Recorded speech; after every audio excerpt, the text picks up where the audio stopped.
पूछी हो बापू दादा से बतिया रहले गरीब के लटिया सेवा धर्म रहे उनको दिन होके चाहे रतिया रहन राजनीति के मौसम विभाग हो साफ सुथरा छवि रहे नहीं कौन दाग हो शेर जसु बोला तार बचनिया हटे रंबी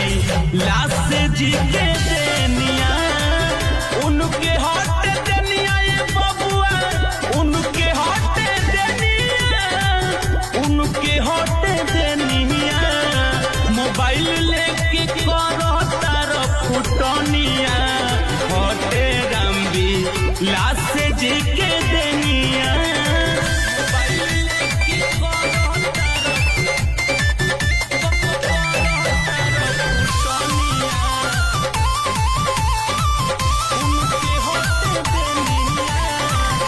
जोड़ा नहीं बाटे केहू